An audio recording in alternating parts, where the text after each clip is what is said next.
Today we'd like to welcome Professor Peter Neumann. Peter is professor and director of the International Center for the Study of Radicalization at King's College in London, as well as an adjunct professor here at Georgetown.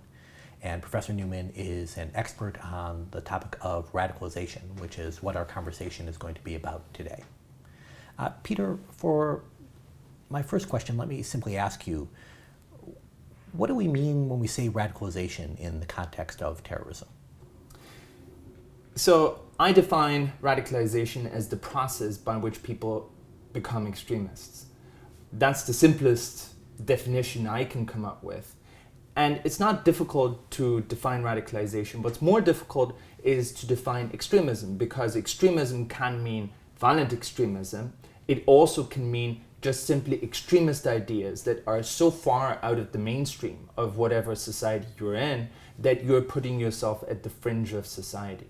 And that's what some of the debate has been about. When we're talking about radicalization, are we talking about a purely ideological process, or are we talking about a process that inevitably leads to you embracing violence? And that's why a lot of policymakers actually do not speak about radicalization, do not mention extremism as a standalone word, but that's why they've added the adjective violent.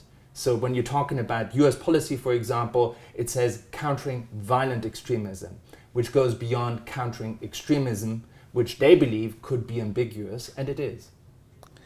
Let's focus for now on the violent side of radicalization. What are some of the causes, reasons, common strains that people become violent and use terrorism? So there's no one pattern, and I think the search for a universal model that would explain how people become terrorists or violent actors has failed. There's not one recipe or there's not one blueprint for how people do turn to violent extremism.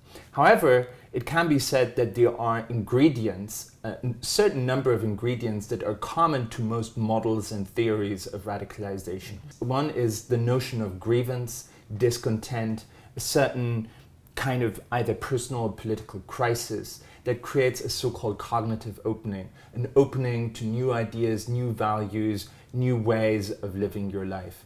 So the notion of discontent, grievance is common to most models of radicalization. Second one is that there needs to be a body of ideas or an ideology that makes sense of the grievance and channels the grievance into a particular direction. And the third ingredient is the idea of mobilization or being part of a group. Even though we do speak about lone wolves sometimes, most of radicalization is still a group process. There are other people. It's a social process, it's a peer process. We are affected by what other people do. Social movement theorists have found out that high-risk activism, dangerous activism, needs a lot of personal ties in order to happen. Can you give me an example of that, just so we can think about this with something specific? Of the mobilization of the group phenomena. Of the group phenomenon. So you can think, to give you an example, Donatella Della Porta, who was one of the early researchers into terrorism, studied left-wing terrorists in the 1970s and 1980s. And they universally told her that even though all of them were active in left-wing student movements, the ones that made the transition into terrorism typically did so because they had a partner or a friend or a roommate who was also associated with that particular movement already. And it is those personal relationships that got them involved in the group. And if those personal relationships had not existed, they may never have joined. In many cases, we can even confidently say they probably would not have joined the group. So it was, of course, being convinced of a cause. They were all supporters of the ideological movement, but to take the step into taking action often takes more than that. Just think about yourself. If you are supporting a particular cause and you're reading on the internet, tomorrow there's a rally in favor of that cause, you may think, oh, I may go to that rally.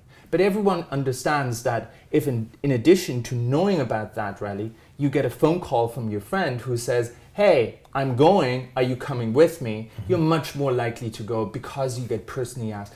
It's a social process as much as it is about beliefs. How much does an individual's psychology matter, especially when you get to something like suicide bombing? Does someone have to be crazy to do something like that? I think the consensus amongst people who've studied this phenomenon and terrorism more generally is that terrorists, by and large, are not mentally ill. In fact, there have been studies, particularly of suicide bombers, failed suicide bombers, that have shown that, if anything, suicide bombers are actually less suicidal than the rest of the population.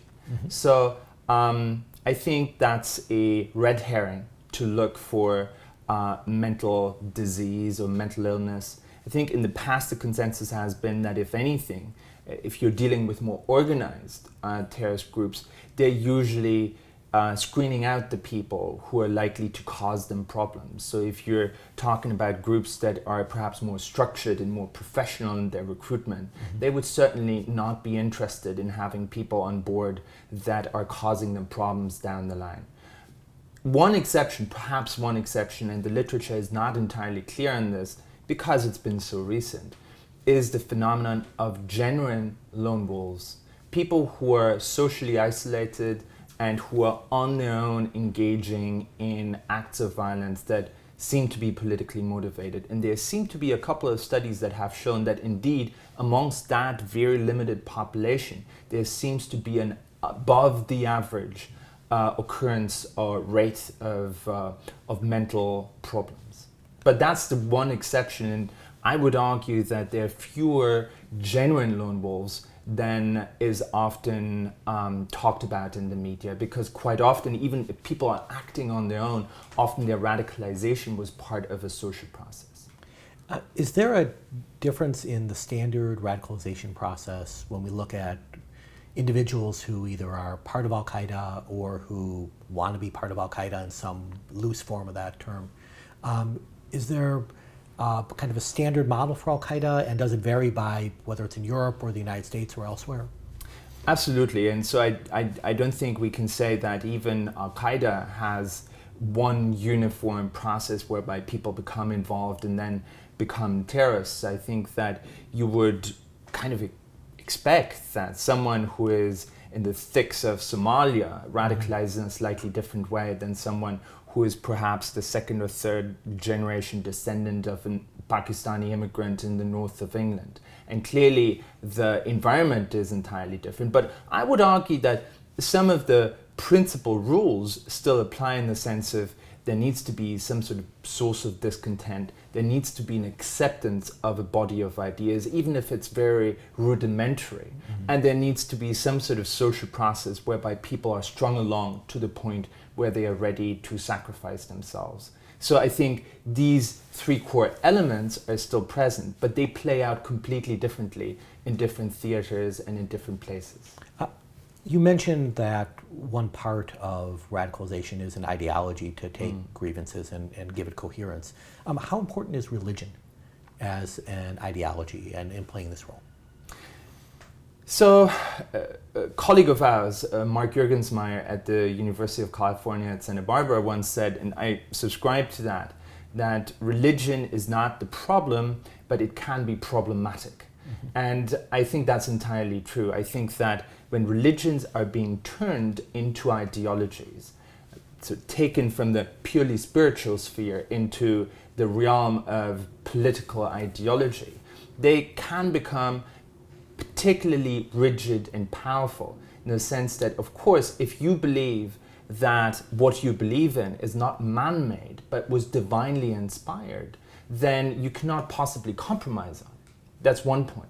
The other point is, of course, that what makes ideologies different from religions is that religions promise salvation. So if you're a Marxist, you're fighting for a better world. You do not believe that fighting for a Marxist cause will get you into heaven. But if you are religiously motivated, you may come to the conclusion that that particular act of violence will get you a reward in the afterlife. And it's very easy to see how, despite all the scholarship that claims the contrary, this seems to facilitate acts, for example, of suicide terrorism. One shift in recent years has been the tremendous explosion in information technology, the internet, social media. How does this play out when we think about radicalization? There is a lively debate about precisely that question, and the debate is about to what extent does the internet radicalize people, and to what extent is it simply a tool that facilitates that process but isn't really instrumental to the process of radicalization. I think, again, you can find evidence for both sides of the argument, but increasingly I think it's become obvious that the internet does play an important role. And like with religion, I would say the internet may not be the problem, but there are problematic aspects of the internet. What people need to understand is that the internet is not just about receiving information, but over the past 5, 6, 7 years, increasingly internet has become a place where people can experience community, where they can interact with people and develop very strong bonds to other people, even though they are physically separated from them. To give you an example, I was an expert witness in a London court trial 3 years ago, where the defendant was about to go to Iraq in order to blow himself up. He was almost entirely radicalized on the internet. He had no associates in real life that would have been involved in terrorism. On the day of his arrest, if you had asked him, who are your 5 best friends? He would have given you the names of people he had never met in person. They were people he was hanging out with in online forums. And they were people not only who he'd never met, whose real names he didn't know. But he had spent, over a period of maybe 12 months, nearly 10 or 12 hours a day with these people. He considered them genuinely his friends. He would talk to them about absolutely everything. He had developed very strong ties to these people, which goes to show that even though he was on his own, he was not feeling lonely. He experienced community through the online world. And that is possible now. It wasn't possible 10, 15 years ago. I think that's a game changer. Let's flip this around. Since radicalization is an ongoing problem, are there effective ways to counter it? Well, we're struggling with that. And there's a couple of reasons. One is that, at least in Western democracies, it is politically and legally difficult sometimes to counter people on the basis of the ideas they embrace. If we want to prevent radicalization, that implies that we want to interrupt the process before it becomes operational. But before it becomes operational, for example, in the United States of America, that's a matter of freedom of expression. I'm permitted to embrace any idea I wish. Who are you, dear US government, to tell me that certain ideas are off limits? Who are you to tell me that I should embrace other ideas instead? And so it becomes politically and legally even very sensitive to mess and to interfere with that process. On the other hand, we also do not necessarily exactly know how to prevent people from embracing ideas in the first place. And that is something that continues to be studied. When I said before that there are 3 ingredients, discontent, ideology, and mobilization, there's a lot of argument, for example, about which one of these ingredients is the most important one, which one we should focus on. Should counter-radicalization be mostly about ideology, about counter-narrative, or should it be about disrupting certain groups that may be emerging and that constitute the nucleus for terrorist groups? There's a whole lot of debate about that, even though I have to say there are certain programs out there. I would name, for example, the Channel program in Britain, or the so-called exit programs in Scandinavia and in Germany, which seem to have helped, or which seem to have been efficient in getting people out of groups and reintegrated into normal mainstream society. Are there things we should avoid when trying to counter radicalization? Are there bad ideas floating around out there? There are plenty of ideas which don't seem to have worked. I think that there's a wealth of knowledge that has accumulated in Britain over the past 10 years because Britain was the first country which has really systematically rolled out a so-called counter-radicalization program, which used to be called PREVENT. And if you speak to policymakers in Britain, they will readily acknowledge that a lot of bad things happen as part of PREVENT, but probably also some good things. So coincidentally, it seems like PREVENT actually funded a lot of extremist groups. I think that's very important that you avoid doing that if you want to counter extremism. I think it's also very important to avoid or to be very clear about what the aims of your program are. Do you want to counter ideas or do you want to counter violence? PREVENT tried to do both things at the same time. And as a result of that, it often ended up doing contradictory things. To give you an example, there's one theory that says that, for example, Salafist groups are very powerful groups because they are very close to the jihadists. They are sharing some of the ideological assumptions. And if you empower those groups, you can prevent young people from becoming jihadists. Of course, Salafist groups are quite problematic in terms of some of the ideas they embrace. They are, for example, against democracy. They will tell people not to vote. They have very antiquated views about women, about homosexuals, etc., etc. But they seem to be quite good in preventing people from embracing violence.